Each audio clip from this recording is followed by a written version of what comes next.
खबर में आप सभी का स्वागत है। मैं हूं आपके साथ सृष्टि शुक्ला। बुलेटिन की शुरुआत करेंगे बड़ी खबर के साथ। दिल्ली से बड़ी खबर आपको बता देते हैं। मुख्यमंत्रियों और मुख्य न्यायाधीशों का संयुक्त सम्मेलन। पीएम नरेंद्र मोदी ने सम्मेलन को संबोधित किया। सीजेआई एनवी रमन्ना ने भी सम्मेलन को संबोधित किया है। तो बड़ी खबर आपको हम बता रहे हैं, जहां पर हरियाणा के सीएम मनोहर लाल ने सम्मेलन में शिरकत की।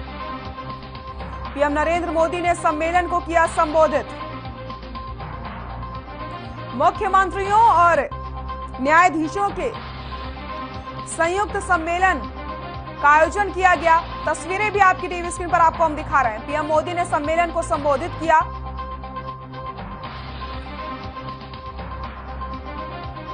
हरियाणा के सीएम मनोहर लाल ने सम्मेलन में की शिरकत। मुख्यमंत्रियों और मुख्य न्यायाधीशों का संयुक्त सम्मेलन। पीएम नरेंद्र मोदी ने किया सम्मेलन को संबोधित।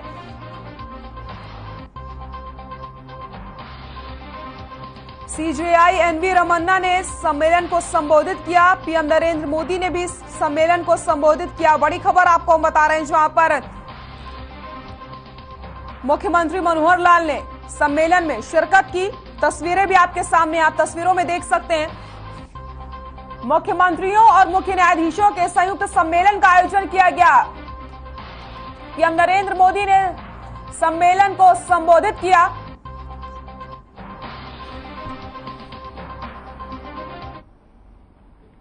सीएम मनोहर लाल 1 मई को सोनीपत में प्रदेश स्तरीय कार्यक्रम में बतौर मुख्य अतिथि के तौर पर शिरकत करेंगे, जहां सीएम मनोहर लाल गांव नहारा में तालाबों के कायाकल्प कार्य का शुभारंभ करेंगे।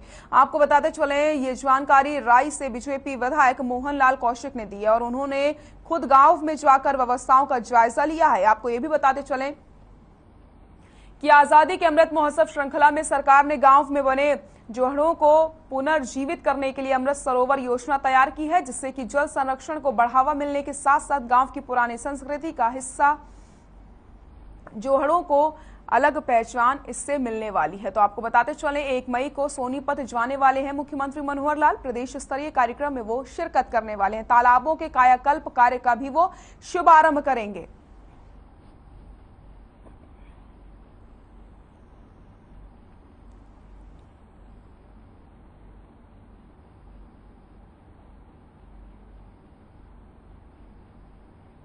को लेके इसका जो नाम दिया से लोग झील पर घूमने जाते हैं। आप बड़े बड़े कई टूर पर जब जाते हैं तो झील के किनारे घूमते हैं। तो इस सरोवर का उद्घाटन यहाँ से पूरे हरियाणा प्रदेश का प्रोग्राम माननीय मुख्यमंत्री मनोहर लाल जी 1 तारीख को यहाँ से करेंगे। और ये अमृत सरोवर जो योजना लोकप्रिय प्रधानमंत्री नरेंद्र मोदी जी की है, उसकी शुरुआत पूरे हरियाणा प्रदेश की यहाँ से मुख्यमंत्री माननीय मनोहर लाल जी करेंगे। और एक बहुत ही अच्छा, जिससे सरोवर की धार्मिक मान्यता है, जिस प्रकार से हमारे दहिया चौबीसी के अंदर थी। हम खुशकिस्मत समझते हैं कि आज हमारे गांव में हरियाणा सरकार के मुख्यमंत्री श्री मनोहर लाल जी, जो बगैर एक राजनीतिक प्रोग्राम के और बगैर किसी चुनावी सभा के इस गांव का इतिहास पुराना उजागर करने के लिए, उसको याद दिलाने के लिए, उसको हरियाणा के पटल पर जो है एक बहुत बढ़िया स्थान देने के लिए और मान्यताओं को जन जन तक पहुंचाने के लिए हमारे गांव में आ रहे हैं। इसके लिए मेरे गांव में पूरे 36 बिरादरी के लोग बड़े उत्साह से उनका। गुरुग्राम में सेवोकॉन सेमिनार का आयोजन किया गया। ये आयोजन सेक्टर 29 में हुआ। इसका सेमिनार का एक मुख्य उद्देश्य ये रहा कि आरडब्ल्यूए की समस्याओं का समाधान करना और आरडब्ल्यूए के अधिकार दिलाना था। सेवोकॉन सेमिनार में मुख्यमंत्री मनोहर लाल ने शिरकत की और आरडब्ल्यूए की समस्याओं को सुना। 4 चरणों में आयोजित इस सेमिनार में आरडब्ल्यूए के सुझाव लिए गए और उनकी समस्या के समाधान के लिए पॉलिसी बनाने पर विचार किया गया। मुख्यमंत्री ने इस सेमिनार में आरडब्ल्यूए के प्रतिनिधियों को आश्वासन दिया है कि अगले 2 महीने में एक पॉलिसी बनाई जाएगी, जिसमें आरडब्ल्यूए के अधिकार, नियम और उनके लिए तमाम कानून इस पॉलिसी में रखे जाएंगे। साथ ही साथ हरियाणा सरकार ने बहुमंजिला आवासीय इमारतों के निवासियों की सुरक्षा सुनिश्चित करने के लिए स्ट्रक्चरल सेफ्टी गाइडलाइंस जारी कर दी है। नई गाइडलाइंस के अनुसार किसी भी इमारत के निर्माण के दौरान 3 से 4 निर्माण एजेंसी सुरक्षा मानकों का ऑडिट करवाएंगी। आपको बताते चलें, इस अवसर पर मुख्यमंत्री मनोहर लाल ने स्ट्रक्चरल सेफ्टी गाइडलाइंस पुस्तिका का विमोचन भी किया। सुबह 10 बजे से लेकर के इस समय तक सब लोगों ने उन समस्याओं की ओर ध्यान कराया। समस्याएं काफ़ी हैं, कठिनाइयाँ उनकी काफ़ी हैं। कोई डेवलपमेंट के लेकर के हैं, कहीं डेवलपर के साथ हैं, कहीं आपस में RWS के झगड़े हैं, कहीं पेमेंट रिलेटेड इश्यूज हैं। तो ऐसे कई इश्यूज उनके थे। उन सब को लेकर के जो हम इस समय तुरंत निर्णय कर सकते थे वो निर्णय करके उनको बताए हैं। कुछ ऐसा भी है कि एक RWS की पॉलिसी बनाई जाए। उस पॉलिसी के लिए हमने कहा कि 2 महीने में पॉलिसी बनेगी, उसका एक ड्राफ्ट बनाया जाएगा, ड्राफ्ट पॉलिसी वेबसाइट पर चढ़ाई जाएगी, उसके अंदर फिर सुझाव लिए जाएंगे और उन सुझाव को लेने के बाद उनको सम्मिलित करके और 2 महीने में एक ऐसी पॉलिसी बनाएंगे। उनकी रजिस्ट्रेशन की पॉलिसी भी होगी, उसमें क्या उनके अधिकार होंगे, क्या उनके कर्तव्य होंगे और एडमिनिस्ट्रेशन के साथ किस प्रकार का उन्होंने संबंध रखना है, आपस में कोई वाद है तो उनको कैसे सुलझाना है, पेमेंट्स उनको कौन सी करनी है, कौन सी नहीं करनी है। क्योंकि नियम तो यह है कि जब तक कंप्लीशन सर्टिफिकेट कोई डेवलपर नहीं लेता तब तक RWA की मान्यता नहीं होती। और पिछले 20 बल्कि 35 साल से लगभग 2000 लाइसेंसधारी ऐसे हैं जिन्होंने बिल्डिंग बना ली, लोग रहने भी लग गए, RWA भी बना ली उन्होंने, लेकिन उनकी विधिवत मान्यता भी इसलिए नहीं है कि नियम ही ऐसा है, कंप्लीशन सर्टिफिकेट के बाद ही वो बनती हैं। अब हमने तय किया है कि कंप्लीशन सर्टिफिकेट देने का काम ये भी अब शुरू हो जाएगा और हम उनको एज वाइज जो पुरानी ऐसी लाइसेंस वाली जो कॉलोनीज हैं उनको और सबसे पहले कंप्लीशन सर्टिफिकेट देने का काम करेंगे। नहीं भी वो अप्लाई करेंगे तो उनको टेक ओवर कर लेंगे। टेक ओवर करने के बाद उनके जो एसेट्स हैं उनको ले लेंगे और जो कमियां रहती हैं उनके इंटरनल डेवलपमेंट में वो काम उनके पूरे करा करके और फाइनल कंप्लीशन सर्टिफिकेट RWS को ही दे देंगे। और इस गति को आगे बढ़ा करके फिर जो RWS हैं विधिवत अपना काम करेंगी और ये जो विवाद हैं आपस में बने हुए इनको तरीके से समाप्त करेंगे। खबर सोनीपत से। जहां इन दिनों एक ऑडियो काफी ज्यादा वायरल हो रहा है। ऑडियो में बिजली विभाग के जेई सुखबीर जिला सचिव बीजेपी नेता सुनील रोहिला को गाली गलौज करते हुए नजर आ रहे हैं। वहीं जब बीजेपी नेता सुनील रोहिला से पूरे मसले को लेकर के बातचीत की गई तो उन्होंने बताया कि बिजली की शिकायत को लेकर के उन्होंने जेई को कई बार फोन किया था लेकिन जेई ने फोन नहीं उठाया, जिसके बाद एसडीओ को इस बारे में जानकारी दी गई। वहीं एसडीओ ने बीजेपी नेता सुनील रोहिला से जेई को फोन करने को कहा। जैसे ही सुनील ने जेई को कॉल किया तो जेई ने अभद्र भाषा का इस्तेमाल किया और समस्या का सुधार करने की बजाय मारपीट की धमकी यहां पर दी जाती है। वायरल ऑडियो के बाद बीजेपी नेता ने बहालगढ़ थाना में शिकायत की है और प्रदेश के मुख्यमंत्री को ट्वीट के माध्यम से शिकायत भेजी है।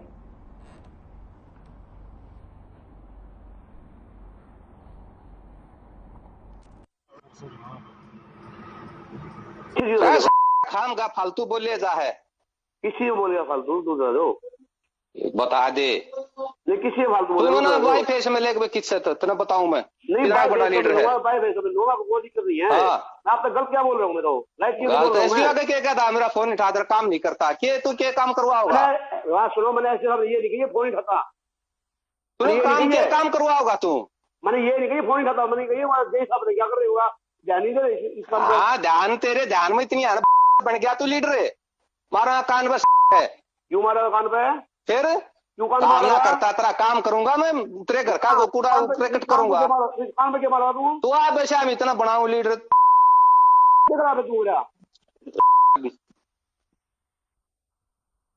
जो मेरे को समस्या आई है, मैं बालगांव की जो समस्या बिजली की काफी दिनों से चल रही है, कम से 3-4 महीने से चल रही है, उसको लेके मैंने जेई को फोन किया। जेई ने फोन नहीं उठाया।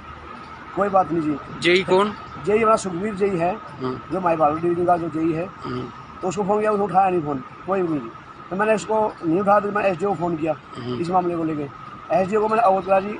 इसलिए एसडीओ कौन? एसडीओ अपना नाम तो जानता है, बाल डिवीजन से है। तो उन एसडीओ से बात मैंने की कि सर आप हमारे बाल के कंप्लेंट ग्रुप में हो, आप भी देख रहे हो एक हफ्ते से कितनी समस्याएं बहुत ज़्यादा बढ़ गई हैं। हमें 24 घंटे में सिर्फ 5 घंटे लाइट मिल पाई है, जो कि 24 घंटे की लाइट हमारी 5 घंटे यानी कंटिन्यू नहीं मिलती हमारी को लाइट। उस समस्या को देखते हुए ना तो सबके पशु प्यासे मर रहे हैं, गांव के लोग नहा नहीं पा रहे हैं, न खाना नहीं बना पा रहे हैं, समय पे ड्यूटी पर काम पे नहीं जा पा रहे हैं, एक बिजली डिपार्टमेंट के कारण। टीचर जी, आज क्या कुछ बातचीत रही, क्योंकि एक बिजली कर्मचारी एक धमकी की वीडियो सामने आ रही है। मेरा नाम अशोक भारद्वाज है, गाँव कुंडली है और भारतीय जनता पार्टी का मैं भी कार्यकर्ता हूँ। और जैसे कि सुनील भी हमारा भाई है। हरियाणा के किसानों को सरकार ने सौगात दी थी कि इस बार वे अपने खेतों में देशी कपास की खेती करें और उन्हें सरकार 3,000 रुपए प्रति एकड़ देगी। लेकिन शहर की खाद की दुकान से बीज ही गायब हो चुका है। मजबूरन किसानों को बीटी कॉटन की खेती करनी पड़ रही है। किसान कई वर्षों के बाद खाद बीज की दुकान पर देशी कपास की बीज मांगने गए थे। बीज भंडार के मालिक सतपाल के अनुसार सरकार की घोषणा के बाद बीज बिक गया। हालांकि किसान बीज से वंचित भी रहे हैं, लेकिन उन्हें भी बीज मिल जाएगा। कृषि विभाग के उपनिदेशक आत्माराम गोदारा का कहना है कि कंपनी से बात चल रही है, जल्द ही देशी बीज यहां पर बाजार में आ जाएगा और किसानों को उपलब्ध करवाया जाएगा।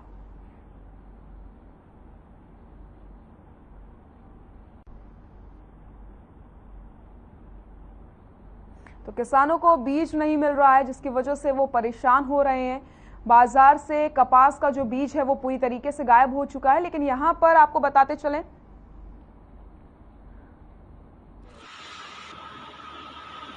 देशी कपास वो आ रही है, कोई बीज तो नहीं मिल रहा है। हमको 1 महीना हुआ है चक्कर काटते हुए, हम तो इस हाथ तक भी जाके आए हैं। अगर सरकार बढ़ावा दे रही है तो उसके प्रबंध करना चाहिए ना, पहले इसको बीज इकट्ठा करना चाहिए, बाद में वो करना चाहिए। क्या है जी, बीज लेने और देशी बाड़ी का बीज नहीं मिल रहा और हरियाणा सरकार कह रही है देशी बाड़ी वो बीज का प्रावधान नहीं है।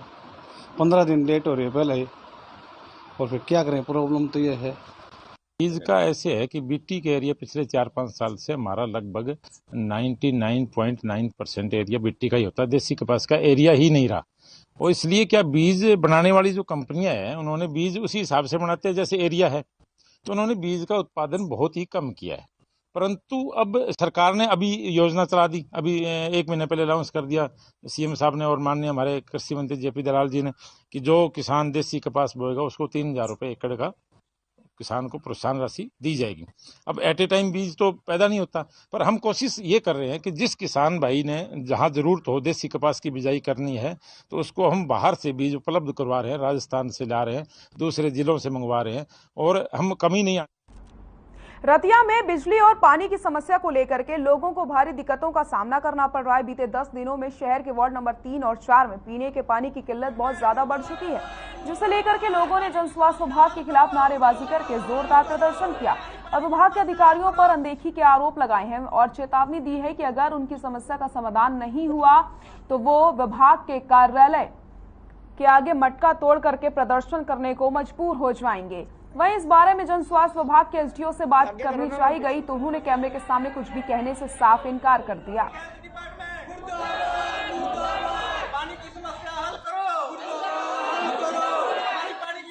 यहाँ पानी काफी 10 दिन इतने परेशान हो, पानी की एक बूंद तक किसी के घर में पानी, और जे के साहब 10 बार जा चुके हैं, जे साहब ये कह रहे हैं कि पानी की समस्या का हल हो जाएगा और पीछे मोटर का निजाम कर देगा। मंगवाई मशीन कहते कभी सोनीपत से आ रही है, कभी कहाँ से आ रही है, अभी तक मशीन का निजाम नहीं हुआ। सरकार का दोबारा निकले पे बिजली है नहीं, पानी है नहीं, लोग मरदे के करते रहे। अज तक नौजवान सुइसाइड कर रहे हैं, तो कारण की बेरोजगारी बढ़ गई है। पानी नहीं, बिजली नहीं, समस्या हल नहीं होती, सरकार सुती पई है। पानी की दिक्कत बहुत ज्यादा आ रही है। हम 10 दिन हो गए रोज जा भी रहे हैं वाटर बस, लेकिन हमारी कोई सुनवाई नहीं हो रही। बस एक ही कह देते हैं, अब जे हिसाब से मिलते हैं, पीछे मोटर मंगवा रहे हैं, कभी कुछ कहते हैं। अगर ऐसा ही रहा तो हम तो फिर खड़े हैं यहाँ पे और मटका तोड़ प्रदर्शन भी करेंगे। प्रदेश में पिछले लंबे समय से छात्र संघ के चुनाव नहीं हुए हैं। छात्र संगठन बीते काफी समय से चुनाव करवाए जाने की मांग कर रहे हैं। इसी कड़ी में हिसार में कई अलग अलग कॉलेजों के छात्रों ने मिलकर प्रदर्शन किया है। विरोध जताते हुए छात्र नारेबाजी करते नजर आए और लघु सचिवालय तक पहुंचे। जिला प्रशासन के जरिए चुनाव कराए जाने का मांग पत्र यहां पर सौंपा गया है। छात्र नेता प्रवीण ने बताया कि पिछले लंबे समय से चुनाव नहीं हुए हैं और 2018 में चुनाव करवाए गए थे। साथ ही कहा कि उप मुख्यमंत्री दुष्यंत चौटाला खुद हमारे साथ छात्र चुनाव बहाल करवाने के लिए धरने पर बैठे थे, लेकिन आज खुद सत्ता में होकर के चुनाव बंद कर रहे हैं।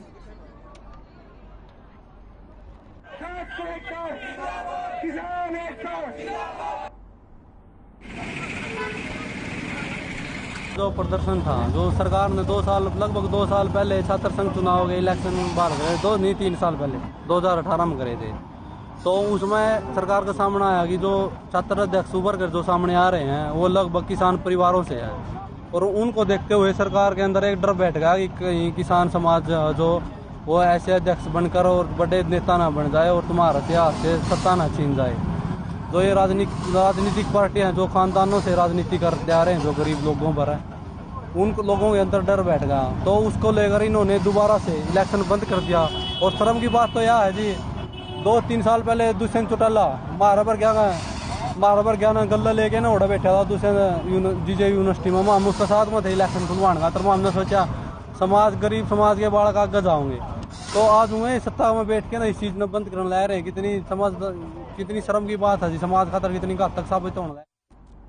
रतिया में पिछले 12 दिनों से लोकल गोदामों में गेहूं लगाने की मांग को लेकर के पक्की यूनियन के 400 से ज्यादा मजदूर परिवार सहित मार्केट कमेटी धरने पर बैठी थी।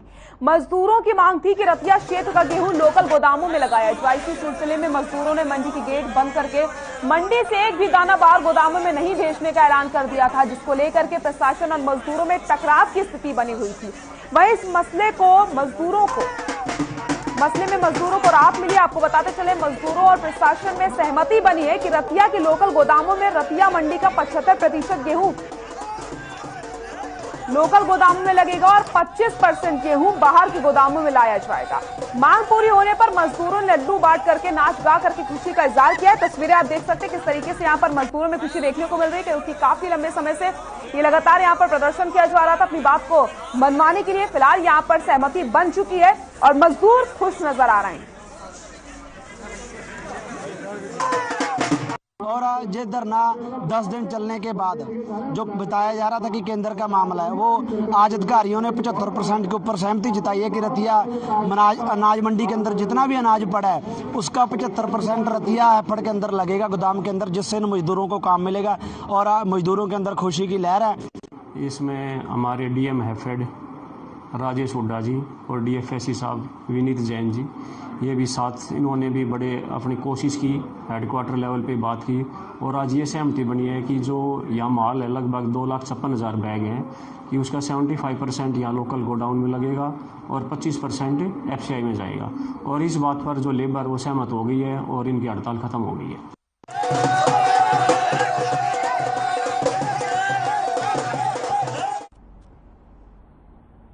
सोनीपत में अधिकतर किसान खेतों में गेहूं के अवशेष को जला रहे हैं। हालांकि जिला प्रशासन ने पूर्ण रूप से गेहूं काटने के बाद खेतों में आग लगाने पर प्रतिबंध लगा रखा है, लेकिन किसान मान नहीं रहे, जिसके बाद उनके खिलाफ अब प्रशासनिक कार्रवाई अमल में लाई जा रही है। जहां जांच के दौरान 3 किसानों को विभाग ने दोषी पाया और उन पर 2,500 का जुर्माना लगाया गया। साथ ही भविष्य में ऐसा न करने की चेतावनी दी गई है।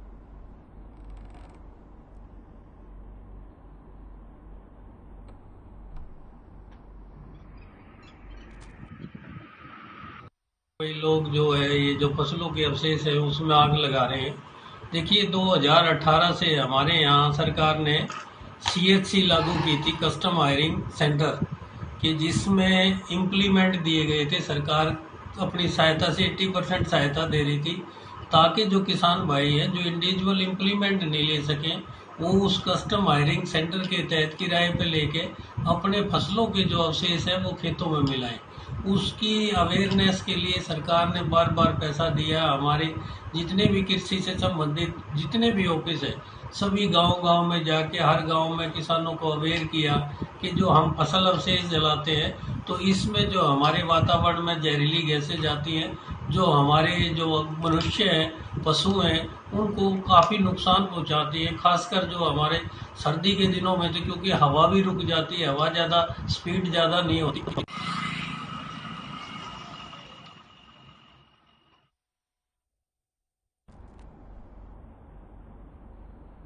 साइबर सिटी गुरुग्राम के सुभाष चौक से कैश वैन में डकैती डालकर फरार हुए आरोपियों को काबू करने और लूटी गई रकम को बरामद करने वाले पुलिस टीम को गुरुग्राम की पुलिस आयुक्त द्वारा सम्मानित किया गया। गौरतलब है कि 18 अप्रैल को सुभाष चौक के पास हुई कैश वैन डकैती मामले में वारदात को अंजाम देने वाले 6 आरोपियों को निरीक्षक गुणपाल प्रभारी अपराध शाखा सेक्टर 44 गुरुग्राम की टीम ने काबू करके लूटी गई रकम को में से 78.40 लाख रुपए एवं वारदात में प्रयोग की गई गाड़ियों और हथियार और अन्य सामान को बरामद किया था। तो आपको बताते चले, जिन पुलिसकर्मियों ने आरोपियों की गिरफ्तारी करी है और इस मामले का खुलासा किया है, उन्हें यहां पर सम्मानित किया गया। तो एक बड़ी कामयाबी यहां पर हाथ लगी थी, क्योंकि कैश वैन से दिन दहाड़े मिर्ची का पाउडर डाल करके लूट की वारदात को अंजाम दिया गया था। सदर पुलिस स्टेशन के इलाके में 96 लाख रुपए की जो डकैती हुई थी, उसको हमारी क्राइम टीम सेक्टर 40 के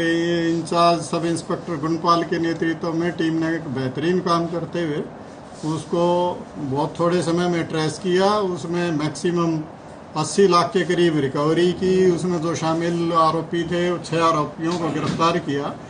तो इस सारी चीज़ों को ध्यान में रखते हुए हमारी कमिश्नर ऑफ पुलिस श्रीमती कला रामचंद्रन IPS ने उन सभी लोगों को सर्टिफिकेट क्लास 1 सर्टिफिकेट देके और उनको सम्मानित।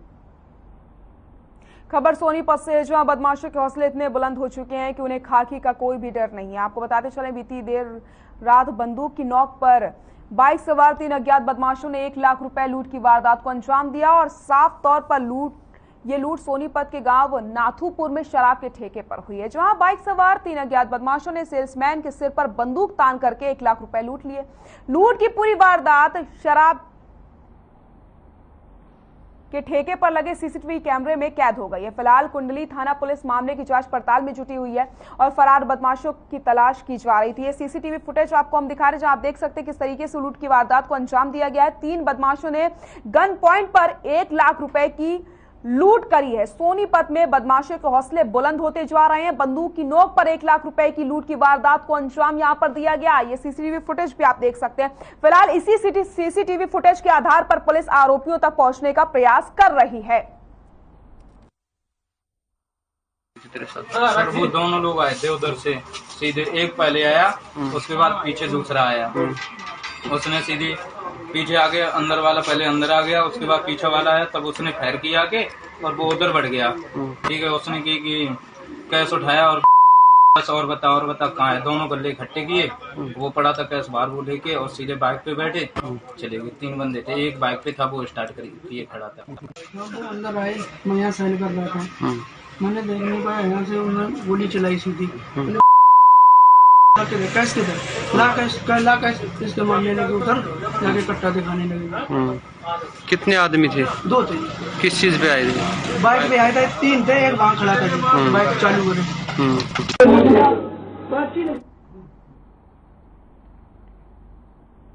रतिया में चोरों के हौसले बुलंद होते जा रहे हैं। मामला शहर के फतेहाबाद रोड का है, जहां बीते बुधवार को चोरों ने 7 दुकानों पर निशाना बनाया और हजारों रुपए की चोरी करके फरार हो गए थे। वहीं वीरवार को भी फतेहाबाद रोड पर अनेकों दुकानों के ताले तोड़कर नकदी और कीमती सामान चुराने के साथ साथ दुकानों में अंदर लगे CCTV कैमरों के DVR भी उखाड़ कर ले गए, जिसे लेकर दुकानदारों और पुलिस के प्रति भारी रोष देखने को मिल रहा है। वहीं इस बारे में पुलिस अधिकारियों का दावा है कि जल्द ही चोरों को पकड़ करके सलाखों के पीछे बंद किया जाएगा।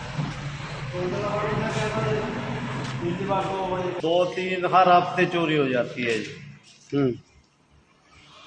हर हफ्ते चोरी हो जाती है, पैसे निकाल के ले जाता है, गौशाला के पैसे ले जाता है, गले में जो पैसे होते हैं वो ले जाता है। हर हफ्ते चोरी होती है, डेली चोरी रहती है। में डेली फतेह रोड पे, नहर के आसपास डेली चोरी होती है। कितनी दुकानों पे हुई रात? 3-4 पे तो हुई है जी, बाकी पता चलेगा। चोरी हुई है जी, 15-20 दिन पहले भी हुई थी जी, सेम जिसने पहले भी ऐसे शटर तोड़े थे। अब की बार शटर तोड़े नहीं, उठा के शटर लोग लगे पड़े हैं जी, गले गुले तोड़ के सारे। 3 मोटरसाइकिल सिविल में थे। हाँ। और 1 सिविल में गाड़ी थी और 4 बावर्दी वाली गाड़ियां। सारी पुलिस यहाँ थी, ये पीछे बढ़ के चोर काम करके। बड़ी खबर में फिलहाल के लिए इतना ही। देखते रहिए हर खबर। नमस्कार।